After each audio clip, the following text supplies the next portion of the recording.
ಈಗಾಗಲೇ supreme court ಸಹಿತ ಹೇಳಿದೆ, ಬಕ್ರೀದ್ ಸಂದರ್ಭದೊಳಗೆ ಹತ್ಯೆ ಆಗಬಾರ್ದು. ಬಕ್ರೀದ್ ಹಬ್ಬದ ಪ್ರಯುಕ್ತ ನಗರದ ತಾಲೂಕು ಪಂಚಾಯಿತಿ ಸಭಾಭವನದಲ್ಲಿ ಗೋಕಾಕ್ ಗ್ರಾಮೀಣ ಮತ್ತು ಶಹರ ಪೊಲೀಸ್ ಠಾಣೆಯ ಅಧಿಕಾರಿಗಳು ಧಾರ್ಮಿಕ ಮುಖಂಡರ ಜೊತೆ ಶಾಂತಿ ಸಭೆ ನಡೆಸಿದರು. ಇವತ್ತು ನಡೆದ ಶಾಂತಿ ಸಭೆಯಲ್ಲಿ ಗೋಕಾಕ್ ಶಹರ ಪಿಎಸ್ಐ ಕಿರಣ್ ಮೊಹಿತೆ ಮಾತನಾಡಿ, ಯಾವುದೇ ಕಾರಣಕ್ಕೂ ಎತ್ತು, ಹಸು, ಎಮ್ಮೆ ಹಾಗೂ ಕೋಣ ಮತ್ತಿತರ ಪ್ರಾಣಿಗಳನ್ನು ವಧೆ ಮಾಡಬಾರದು. ಅಕಸ್ಮಾತ್ ಆಗಿ ಎಲ್ಲಾದರೂ ವಧೆ ಮಾಡಿರುವುದು ಕಂಡು ಬಂದಲ್ಲಿ ಕಾನೂನು ಕ್ರಮ ಜರುಗಿಸಲಾಗುವುದೆಂದು ತಿಳಿಸಿದರು. ಹಬ್ಬದ ಅಥವಾ ಇನ್ನಿತರ ಸಂದರ್ಭಗಳಲ್ಲಿ ಯಾರೇ ಆಗಲಿ ಅನ್ಯ ಕೋಮಿನ ಧರ್ಮಗಳ ವಿರುದ್ಧ ಸೋಷಿಯಲ್ ಮೀಡಿಯಾದಲ್ಲಿ ಅವಹೇಳನೆ ಮಾಡುವುದು, ಹಿಂಸೆಗೆ ಪ್ರಚೋದನೆ ಮಾಡುವುದು, ಸಮಾಜದಲ್ಲಿ ಶಾಂತಿಗೆ ಭಂಗ ಉಂಟಾಗುವ ರೀತಿಯಲ್ಲಿ ವರ್ತಿಸಿದರೆ ಕಾನೂನು ಕ್ರಮ ಜರುಗಿಸಲಾಗುವುದೆಂದು ಹೇಳಿದರು. ಅದರ ಬೆನ್ನಲ್ಲೇ ಇವತ್ತು ಗೋಕಾಕ್ ನಗರದಲ್ಲಿ ವಧೆ ಮಾಡಲು ತಂದಿದ್ದ ಎತ್ತುಗಳನ್ನು ಪಿಎಸ್ಐ ಕಿರಣ್ ಮೊಹಿತೆ ಮರಳಿ ರೈತರಿಗೆ ನೀಡಿ ಮಾನವೀಯತೆ ಮೆರೆದರು. ಇನ್ನು ಗ್ರಾಮೀಣ ಪಿಎಸ್ಐ ಕೆ ವಾಲಿಕರ್ ಮಾತನಾಡಿ, ಕಾನೂನು ಸುವ್ಯವಸ್ಥೆ ಕಾಪಾಡಲು ಪೊಲೀಸ್ ಇಲಾಖೆ ಸದಾ ಸಿದ್ಧವಾಗಿದ್ದು, ಯಾವುದೇ ಅಹಿತಕರ ಘಟನೆ ಆಗದಂತೆ ಶಾಂತಿಯಿಂದ ಹಬ್ಬ ಆಚರಿಸಬೇಕು. ಪ್ರಾರ್ಥನೆಯ ಸಮಯದಲ್ಲಿ ಹಾಗೂ ಮೆರವಣಿಗೆಯ ಸಮಯದಲ್ಲಿ ನಿಗದಿತ ದಾರಿಯಲ್ಲಿ ಮೆರವಣಿಗೆ ಸಾಗಬೇಕು. ಸಮಾಜದಲ್ಲಿ ಸೌಹಾರ್ದಯುತ ವಾತಾವರಣ ಮೂಡಿಸಬೇಕು. ಇಲ್ಲವಾದಲ್ಲಿ ಮುಲಾಜಿಲ್ಲದೆ ಕ್ರಮ ಜರುಗಿಸಲಾಗುವುದು ಎಂದರು. ಈ ಸಂದರ್ಭದಲ್ಲಿ circle inspector R Suresh Babu, ಸಿಬ್ಬಂದಿಗಳಾದ ಡಿಜಿ ಕೊನ್ನೂರು, ಗೋಕಾಕ್ ಜಾತ್ರಾ ಕಮಿಟಿಯ ಅಧ್ಯಕ್ಷರು, ಮುಸ್ಲಿಂ ಮುಖಂಡರುಗಳು ಸೇರಿದಂತೆ ಗ್ರಾಮೀಣ ಭಾಗದ ಮುಖಂಡರುಗಳು ಇನ್ನುಳಿದವರು ಈ ಶಾಂತಿ ಸಭೆಯಲ್ಲಿ ಉಪಸ್ಥಿತರಿದ್ದರು. ಸಮೀರ್ ಅರ್ಬಾಮಿ, ಗೋಕಾಕ್ ನ್ಯೂಸ್ 23. ವೇದಿಕೆ ಮೇಲೆ ಆಶೀರ್ವಾದ ಸಿಪಿಎಸ್ಐ ಅವರೇ, ಗ್ರಾಮೀಣ ಠಾಣೆ ಪಿಎಸ್ಐ ವಾಲಿಕರ್ ಅವರೇ, ಗೌರಿಶಂಕರ್ ಅವರೇ ಹಾಗೂ ನಮ್ಮ ಪರಮೇಶ್ವರ ಅವರೇ ಹಾಗೂ ಹಿಂದೂ ಮತ್ತು ಮುಸ್ಲಿಂ ಮುಖಂಡರು ಈ ಸಭೆಗೆ ಹಾಜರಾದಂಥ ತಮಗೆಲ್ಲರಿಗೂ ಧನ್ಯವಾದಗಳು ತಿಳಿಸುತ್ತಾ, ಈ ಕಾರ್ಯಕ್ರಮ ಬಕ್ರೀದ್ ಹಬ್ಬದ ಶಾಂತಿ ಸಭೆ ಗೋಕಾಕ್ ಶಹರ ಮತ್ತು ಗೋಕಾಕ್ ಗ್ರಾಮೀಣ ಠಾಣೆಗೆ ಸಂಬಂಧಪಟ್ಟಂಗೆ ಶಾಂತಿ ಸಭೆ ಹಾಕೊಂಡಿವಿ. ಶಾಂತಿ ಸಭೆ ಎಲ್ಲಿ ಮಾಡ್ಕೊಂಡು ನಾನು ಲಾಸ್ಟ್ ಟೈಮ್ ಶಾಂತಿ ಸಭೆ ಮಾಡಬೇಕು ಅನ್ನೋ ಒಂದು ಉದ್ದೇಶ ಮಾಡ್ತೀವಿ. ಆದ್ರೆ ಗೋಕಾಕ್ ಶಹರದಾಗ ಅಂತ ಶಾಂತಿ ಕದಡುವಂಥ ಘಟನೆಗಳು ಯಾವೂ ಇಲ್ಲ, ಹಿಂದೆ ಯಾವಾಗೂ ಆಗಿಲ್ಲ. ಹಿಂದೂ ಮುಸ್ಲಿಂ ಎಲ್ಲರೂ ಅಂತರ್ಗತದಲ್ಲಿ ಯಾವುದೇ ರೀತಿ ತೊಂದರೆ ಇಲ್ಲ. ನೀವೆಲ್ಲರೂ ಶಾಂತಿಯಿಂದ ಹಬ್ಬ ಮಾಡ್ತಾರೆ ಅನ್ನೋ ಭರವಸೆ. ಆದರೂ ಕೂಡ ಕೆಲವೊಂದು ಕಿಡಿಗೇಡಿಗಳು ಎಲ್ಲೋ ಕೂತಿರ್ತಾರೆ, ಸೋಷಿಯಲ್ ಮೀಡಿಯಾದಲ್ಲಿ ಯಾವುದೋ ಒಂದು ಪೋಸ್ಟ್ ಹಾಕ್ತಾರೆ. ಆ ಪೋಸ್ಟಿಂದ ಎರಡು ಧರ್ಮಗಳ ನಡುವ, ಎರಡು ಸಮುದಾಯಗಳ ನಡುವ ಯಾವುದೇ ರೀತಿ ಗಲಭೆ ಆಗಬಾರ್ದು, ಯಾವುದೇ ರೀತಿ ಜಗಳ ಆಗಬಾರ್ದು ಅನ್ನುವಂಥ ಉದ್ದೇಶದಿಂದ ಯಾರು ಆ ರೀತಿ ಮಾಡ್ತಿರ್ತಾರೆ ಅವರಿಗೆ ನಿಮ್ಮೆಲ್ಲರ ಮೂಲಕ, ಇಲ್ಲೇ ಹಿರಿಯರು ಬಂದಿದ್ದಾರೆ, ನಿಮ್ಮೆಲ್ಲರ ಮೂಲಕ ಅವರಿಗೆ ಸೂಚನೆ ಮುಗಿಸ್ಬೇಕು.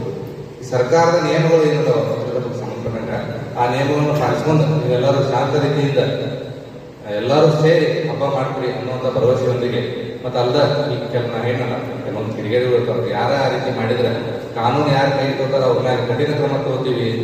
ಅವ್ರ ಮೇಲೆ ಯಾವುದೋ ಮುಲಾಜಿದ್ದ ಪ್ರಕರಣ ದಾಖಲು ಮಾಡಿ ಕಾನೂನು ರೀತಿ ಕ್ರಮ ಕೈಗೊಳ್ತೀವಿ.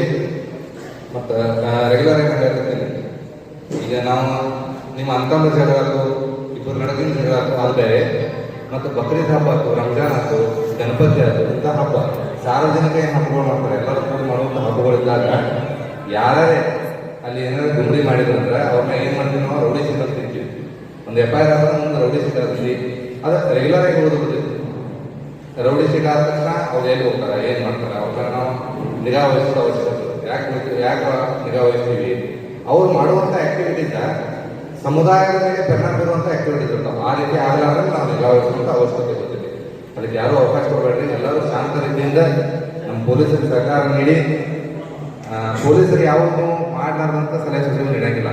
ಎಲ್ಲ ಕಾನೂನುಬದ್ಧವಾದ ಸಲಹೆ ಸೂಚನೆ ನೀಡಿರ್ತಾರೆ. ಅವನ್ನ ನೀವು ಪಾಲಿಸ್ಕೊಂಡು ನಮ್ಮೊಂದಿಗೆ ಸಹಕಾರ ನೀಡಿ ಶಾಂತ ರೀತಿಯ ಹಬ್ಬ ಮಾಡ್ತೀರಿ ಅನ್ನುವ ಭರವಸೆಯೊಂದಿಗೆ, ಮತ್ತು ಯಾರು ಕಿಡಿಗೇಡಿತನ ಮಾಡ್ತಾರೆ ಅವ್ರನ್ನ ಕಠಿಣ ಕ್ರಮ ತಗೋದು ಅನ್ನುವಂಥ ಹೇಳಿಕೆಯೊಂದಿಗೆ ನಾನು ಎರಡು ಮಾತು ಮುಗಿಸ್ತೀನಿ. ಜೈ ಹಿಂದ್, ಜೈ ಕನ್ನಡ.